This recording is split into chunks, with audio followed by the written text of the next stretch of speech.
سلام به مخاطبای گلم، امیدوارم که حالتون خوب باشه. بریم بدون معطلی ویدیوهای امشب رو ببینیم. توی این ویدیو دو خواهر توی خونه تنها هستن و توی یک اتاق پنهان شدن. زنگ هشدار خونشون به صدا در اومده. بریم ببینیم.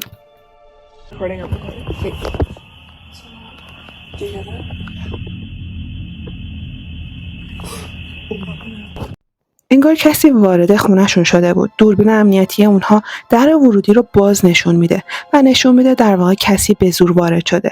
عجیب اینه که وقتی لحظه باز شدن در رو دوباره پخش میکنن هیچ کس دیده نمیشه. انگار خودش خود به خود باز میشه. حالا در این لحظه دو تا خواهر ندیدن که چگونه در باز میشه. اونا تازه دیدن که در کاملا بازه و اینکه صدای آژیر پلیس رو بیرون خونه‌شون شنیدن. حالا بیایید بریم ببینیم چه اتفاقی داره توی این خونه میفته.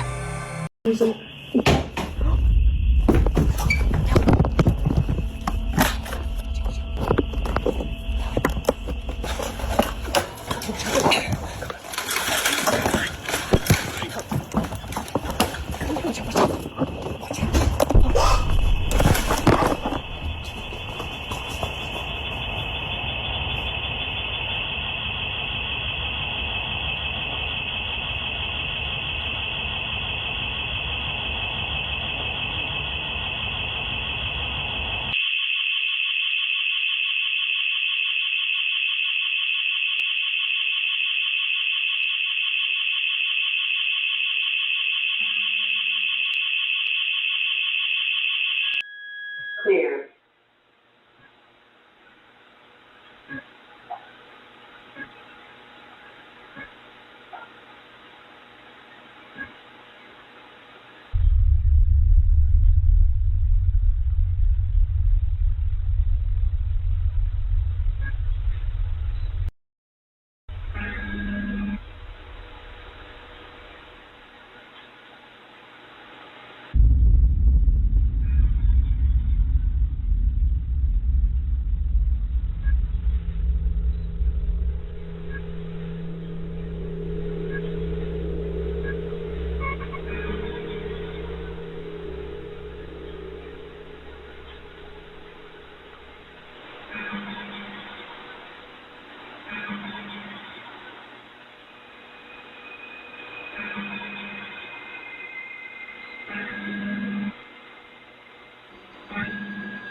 Clear.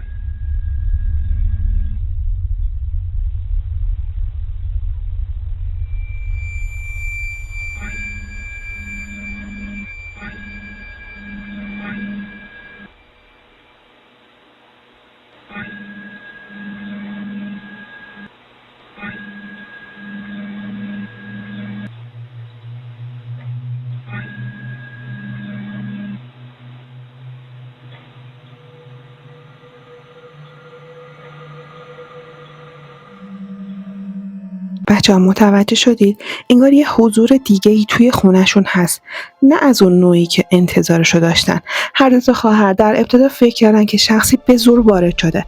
اما با تماشای فیلم و دیدن اون سایه کوچیک که با سرعت از کنار دوربین عبور میکنه، فهمیدن که ماجرا چیز دیگه‌ایه. این موجود هر چیزی که هستش هیچ ویژگی قابل شناسایی نداره.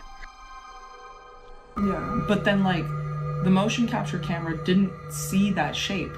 And like when it was بچه‌ها چیزی که جالبه اینه که این دوربین وقتی که اون شکل داشت حرکت میکرد اصلا ندیدش. حالا از کجا فیلمو گرفته؟ اگر با دقت نگاه کنی تو شیشه یه مایکروویو مشخصه که اون موجود سیاه میاد رد میشه و این دوربین گاهی اوقات توی اون اتاق تاریک یک چیزی رو شناسایی میکنه. دوربین اونا تا به حال مشکلی نداشته تا اینکه امشب در خود به خود باز میشه و دوربین اونو ثبت میکنه. با توجه به اینکه تمام این فعالیت‌ها قبل از باز شدن در رخ داده بوده، اونا معتقدن که یک چیز ماورالطبیعه به زور وارد شده که باعث میشه از همون ابتدا در رابطه با ویدیو کنجکاو بشیم. حالا ممکنه یه چیز ماورالطبیعه در ابتدای این ویدیو در اتاق خواب رو باز کرده باشه یا صرفا دلیلش چیز دیگه ای بوده. بعد از تماشای فیلم گفتن اینکه دقیقاً توی خونشون چه اتفاقی افتاده سخته، فقط اینکه دوربین دقیقاً اون شب چه چیزی رو ضبط کرده. نظرتون رو برام توی کامنت ها بنویسید. توی این ویدیو چند تا آقا پسر رو می‌بینیم که اهل مالزی هستن. اونا با هم دوستن و توی آپارتمان یکی از اونا جمع شدن. اونا داشتن پایان کلاسشون رو جشن می‌گرفتن و برای تعطیلاتی که داشته شروع می‌شده ذوق زده بودن. حالا اینها برای وقت گذروندن شروع می‌کنن به ویدیو گرفتن که یک صداهایی از ناکجا آباد به گوش میرسه. حالا بیاید بریم ببینیم. Mahu kau tak Ibu oh mai pitu mai pagi mai pitu mai kita tengok buka apa pi nak guguk babi kau buka apa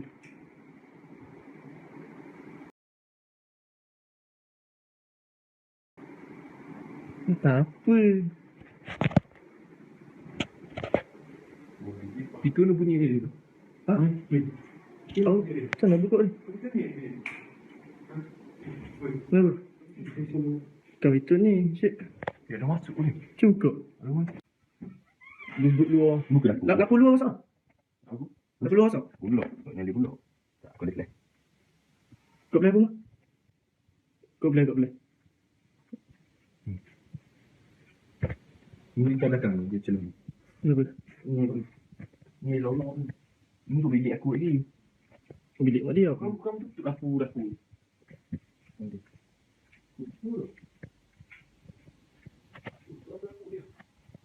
itu ke Ya. ada benda kat ni, Bik? Ada. Mana sini, Bik?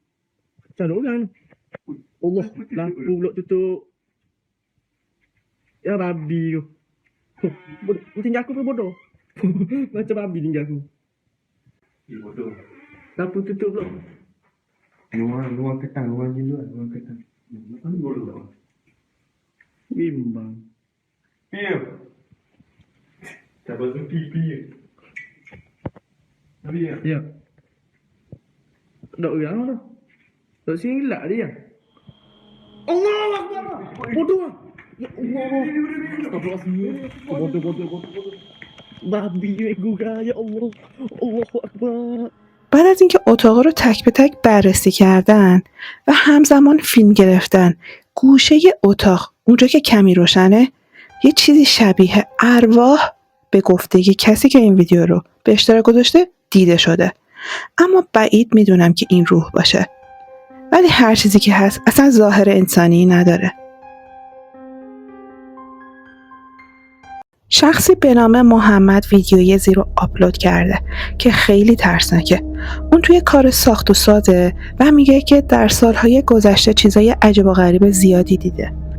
یک شب اون یکی از معدود افرادی بوده که در حال آماده سازی یک محل ساخت و ساز جدید در نزدیکی یک معدن قدیمی بوده که متوجه یه چیز غیر معمول در دوردست میشه. ببینیم.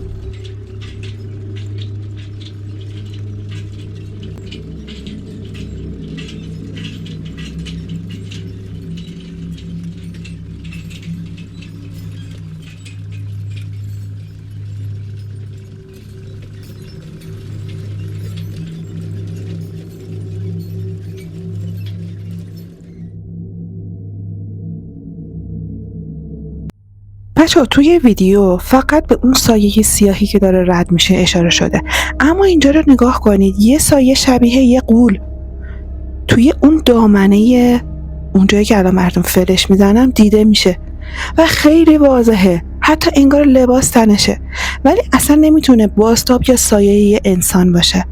خیلی بیش از حد بزرگه.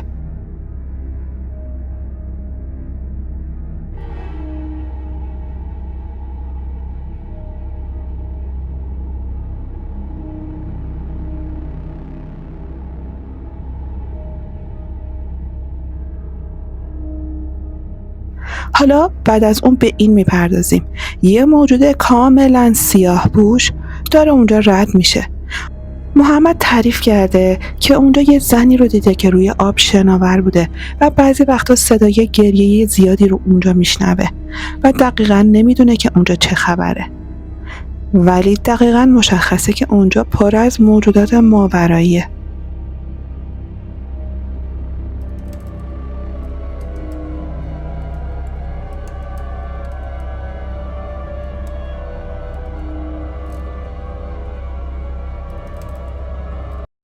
این ویدیو خیلی ترسناک و قشنگه. یه آقایی که مبتلا به اسکیزوفرنی بوده این ویدیو رو گرفته و توی پیجش گذاشته. چهارشنبه شب یه تیمی از امدادگران برای کمک به مردی مبتلا به اسکیزوفرنی شدید به یک خونه ای میرن. به گفته این مرد اون نمیتونست از اتاقش بیرون بره چون یه نفر جلوی در اتاق ایستاده بوده. بریم ببینیم. Somebody's at the door and they're not going to let me go past it. They wearing? What are they wearing? They're wearing blue. Like Good, someone's good. there and they're not going to let me go past it. Someone's at the door.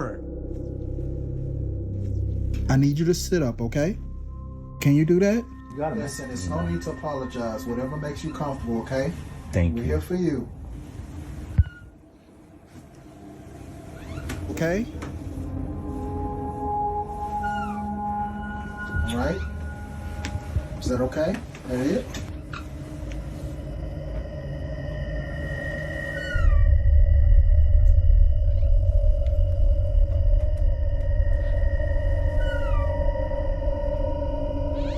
Is that it? Are you okay? اون ادعا میکنه که کسی رو دیده که دم در خونش ایستاده. ناگهان ساعت از کار میفته. حالا احتمال تصادفی بودن این موضوع کاملا منتفی میشه. اما اگر این واقعیت رو در نظر بگیرید که ساعت به طور محکم روی دیوار نصب شده بود، حالا اینجا داستان خیلی عجیب میشه. حالا جدا از افتادن ساعت، چیز دیگه ای هم توی این ویدیو که ضبط شده وجود داره و اون مربوط به این درگاهه که از 23 سالشه، مردیه که دچار روانپریشیه، مبتلا به اسکیزوفرنی شدیده. بریم ببینیم که چی میخواد بگه. People that have schizophrenia are normal people. My most common hallucination is seeing a shadow figure in doorways, like in any doorway. So think of any doorway in your house. My therapist and I do something called visualization dismissal. So I open and close the door repeatedly, and that kind of like scrubs away the shadow figure. Although he wasn't seeing a shadow بچه این بار اون شخص سایه نمیدیده، یه مرد رو میدیده و این مرد مشخصاتی که داشته دقیقا شبیه همون چیزی بوده که دوست دخترش 2 سال پیش توی خونه قدیمیشون دیده بوده. به خاطر داشته باشه که دوست دختره که از اسکیزوفرنی یا هیچ مشکل دیگه ای نداره که بخواد سایه هایی رو ببینه. حالا بیا بریم دوربین مداربسته خونه قدیمیشون رو ببینیم.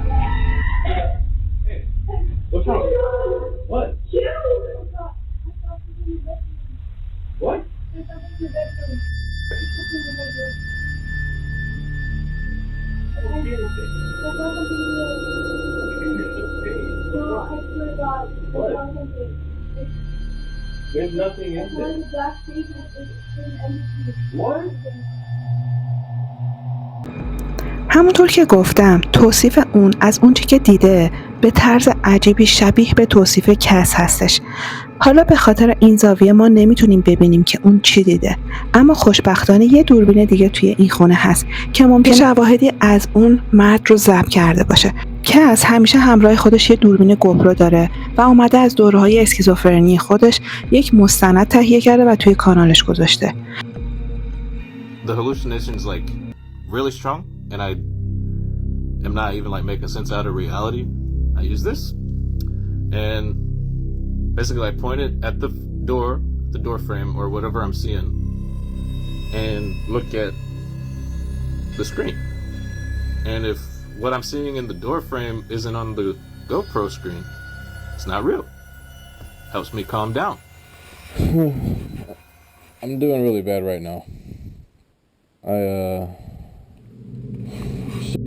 با این حال یه ویدیو توی کانال اون وجود داره که کاملا با بقیه متفاوته.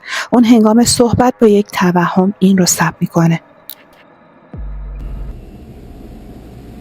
You always say the same thing.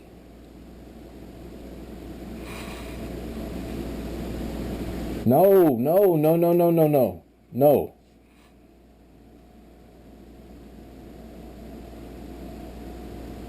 Quit it.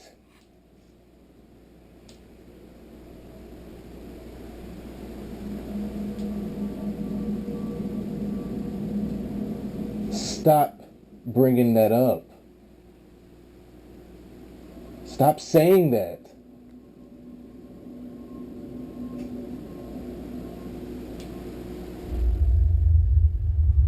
You always wait till now to say that. Whoa.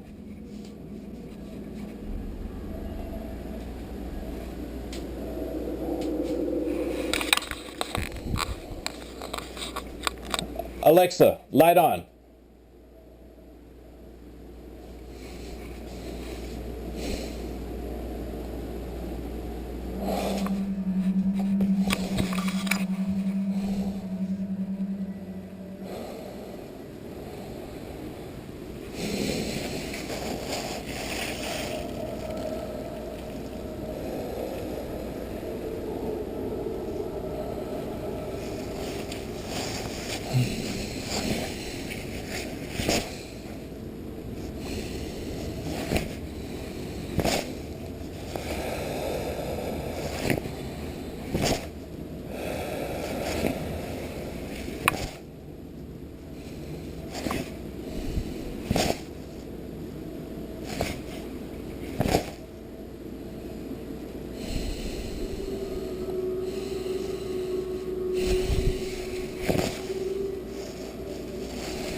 کس نمیتونسته تشخیص بده که آیا اون چی که داره میبینه واقعیه یا نه.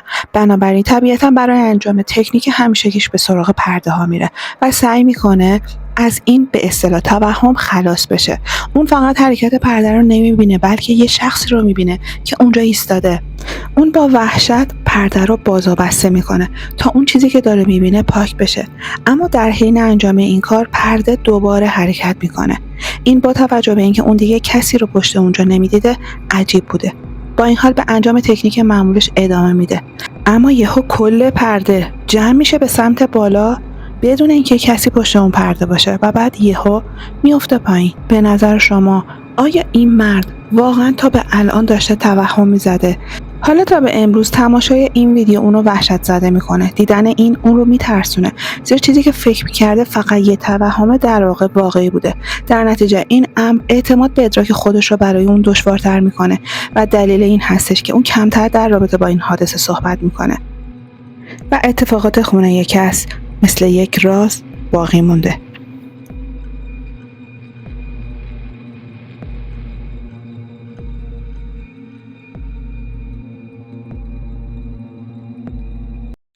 این اتفاق در یک سردخانه در مالزی رخ داده، جایی که دوربین‌های امنیتی چیزی رو ثبت کردن که خیلی غیر ممکنه.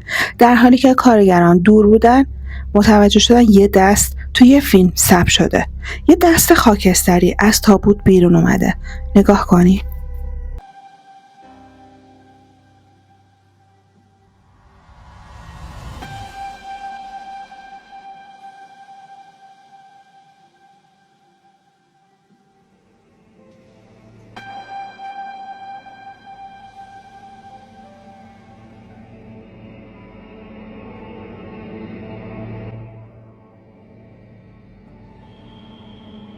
بچه‌ها دقیقاً یه دست خاکستری از تابوت زده بیرون و داره حرکت میکنه.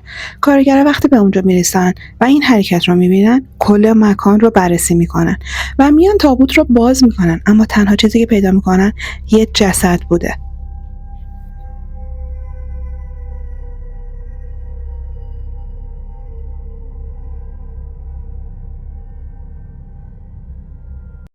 این ویدیو از شخصی به نام سمجی هستش.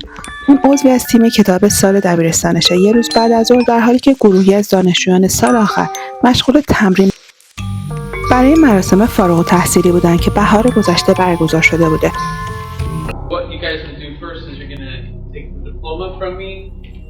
توی تمرین سخنرانیشون مدیر مدرسه متوجه این موضوع میشه.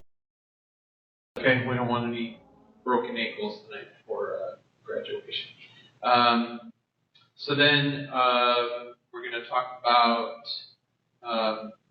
individual accomplishments a little bit, and we'll move you off to the side before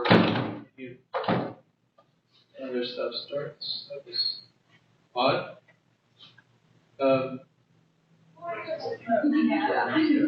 Just a change in air pressure, or was that a friendly ghost, Mr. Baker? Thank you, sir.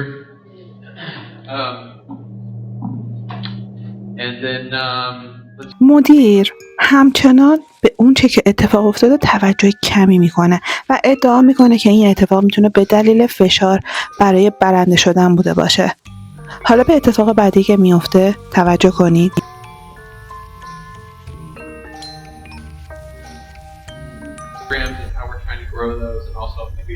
A little bit about growing the sports programs as well. And then we'll talk about your individual achievements, how you guys have really taken leadership. Everybody to give us their science. There it goes again. Yeah. It's one of those where we must have an open door somewhere else in the building, blowing that open. Anyway, so let's get started in just the way that we're going to go. So we'll go John Anderson, we'll do the thing, walk over, and then Cal Connors, thing, come over, then we gotta, no, that's the right order. So Michael Thompson comes over, that, right? And we've got Emily Rodriguez. Same thing, and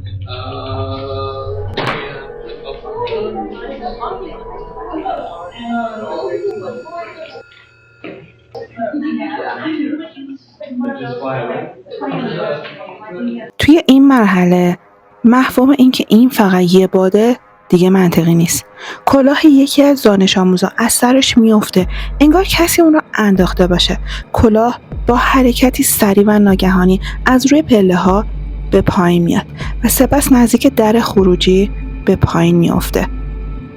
مدیر مدرسه فکر میکنه هیچ اتفاقی نیفتاده و نمیتونسته این رو درک کنه. سم هم مثل بقیه گیج شده بوده.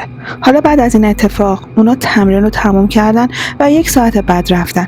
روز بعد سم از در خروجی فیلم میگیره و نشون میده که اونا اتوماتیک نیستن. اگر اینطور بود قطعا این موضوع میتونست دلیل باز شدن در رو توضیح بده. شاید اون چه که اینجا اتفاق افتاده ناشی از چیز غیر قابل توضیح باشه. اگر این موضوع صحت داشته باشه ممکنه دانش آموزان از ترک مدرسه در روز فارغ التحصیلی چندان ناراحت نباشن، چون ممکنه مدرسه جن زده باشه.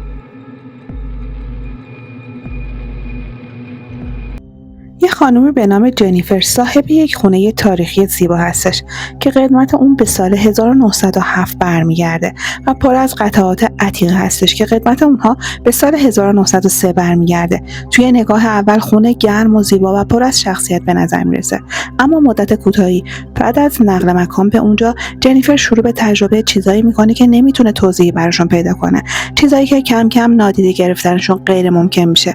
وقتی هیچ کس دیگه‌ای در اطراف نبوده اون شروع به شنیدن صدای قدم‌هایی میکنه، صدای زمزمه‌های ضعیف و اجسامی که خود به خود حرکت میکنه و سایه‌هایی که درست خارج از میدان دید اون حرکت میکنن. چیزی که این موضوع رو نگران کننده تر میکنه چیزی هستش که جنیفر بعد از صحبت با یک مورخ محلی کشف میکنه. اون فهمیده که وقتی خونه ساخته میشده هیچ بیمارستانی در اون نزدیکی وجود نداشته و اعتقاد بر این بوده که حداقل 4 نفر توی این خونه جان باخته بودن. مرگ‌هایی که تحت شرایط عاطفی استرس‌زا رخ داده بودن، از اون نوع مرگ‌هایی که بسیاری معتقدن که میتونه اثری ماندگار بر یک مکان بگذارن.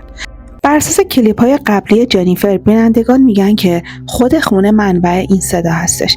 یه شب درست زمانی که جنیفر میخواسته برای شام بشینه، صدای عجیبی از داخل خونه میشنیده. I'm hearing a few things. It's like 4:45, so I'm just gonna listen and see if I can catch anything.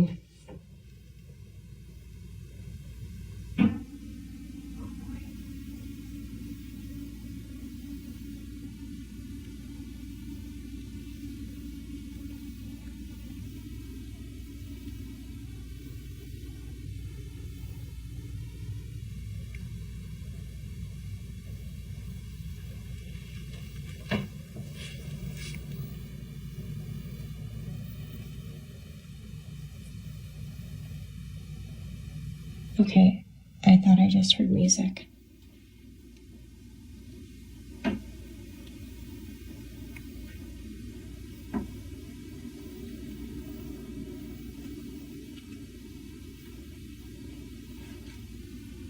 I want to go up on this landing and see if I can hear it better. Okay, well, listen up here.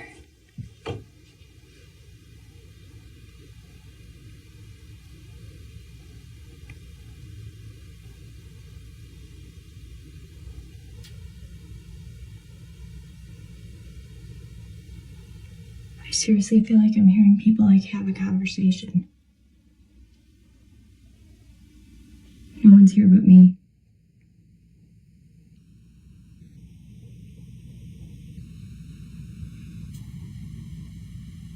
Oh my gosh. I'm hearing movement down there, and then I heard something up here.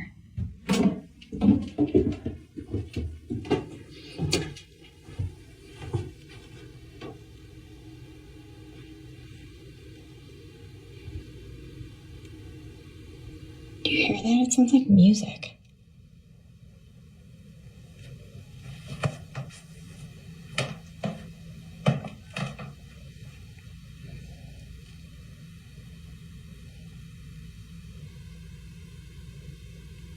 Well, it's the usual dinner time activity. I'm gonna play it back and see if I caught anything. چیزی که این کلیپ رو بسیار نگران کننده میکنه اینه که افراد چقدر متفاوت اون رو میشنون. بعضیا میگن صدای شبیه زمزمه آروم داره میاد، برخی دیگه میگن صدای در زدن رو میشنون، در حالی که بعضیا میگن صدای مرد میاد که میگه من خوبم و به وضوح تشخیص میدن. حتی تعدادی صدای موسیقی ضعیف هم گفتن شنیده شده. بعد از تماشای این کلیپ مردم نتونستن روی یک توضیح توافق کنن، فقط اینکه چیزی در رابطه با این ویدیو درست به نظر نمیرسه.